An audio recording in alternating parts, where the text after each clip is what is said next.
Madame Dominique Ouattara, présidente fondatrice de Children of Africa et présidente du comité national de surveillance contre la traite et les pires formes de travail des enfants. Madame Chantal Compaoré, présidente de la fondation Souka, qui compte à son actif la création d'un village d'enfants à Zéniaré, au Burkina Faso. Outre leur qualité de première dame de leurs pays respectifs, la Côte d'Ivoire et le Burkina Faso, elles ont en commun leur engagement pour la cause des enfants et leur détermination à lutter contre la traite transfrontalière des enfants, phénomène qui prend des proportions alarmantes.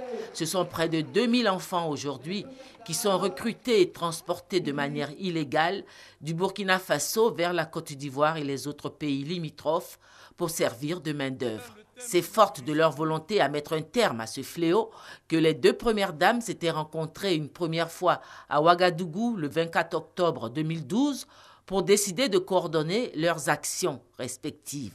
Leur volonté de travailler en synergie a été le coup d'accélérateur à la signature, ce jeudi 17 octobre 2013, d'un accord de coopération inter-États entre la Côte d'Ivoire et le Burkina Faso en matière de lutte contre la traite transfrontalière des enfants. L'accord a été ratifié sous le regard des deux premières dames, côté ivoirien par la ministre de la Solidarité, de la Famille, de la Femme et de l'Enfant, Anne-Désirée Ouloto, côté burkinabé par le ministre de l'Action sociale et de la Solidarité nationale, Dr Alain Dominique Zoubga.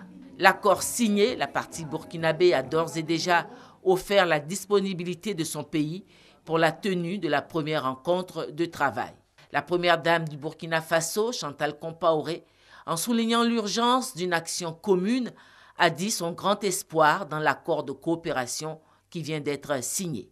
Les statistiques enregistrées dans mon pays indiquent que le nombre de victimes accroît chaque année. En effet, en 2010, il a été dénombré 588 cas. Ce nombre est passé à 1270 en 2011 et à 1895 en 2012.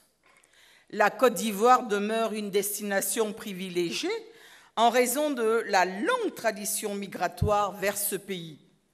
Je fonde l'espoir que la synergie d'action entre nos deux nations sera plus féconde et fera tache d'huile dans la sous-région ouest-africaine. Si la Côte d'Ivoire reste une des destinations privilégiées des négriers d'enfants, la première dame Dominique Ouattara, présidente du comité national de surveillance, a dit sa détermination à enrayer le phénomène sur le sol ivoirien.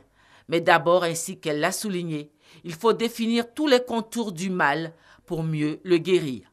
Récemment, le cas des enfants exploités dans les plantations du mont Péco et dans les mines d'Iré nous montre combien le problème est d'actualité et combien il doit être combattu avec énergie. Je me rendrai à Washington, D.C., le 28 octobre 2013, pour la signature d'un protocole d'accord avec l'université de Tulane afin de formaliser officiellement le cadre d'une enquête sur le travail des enfants dans la cacaoculture en Côte d'Ivoire. Cette enquête permettra à la Côte d'Ivoire de disposer de données plus spécifiques, fiables et actuelles sur la situation du travail des enfants dans les plantations de cacao.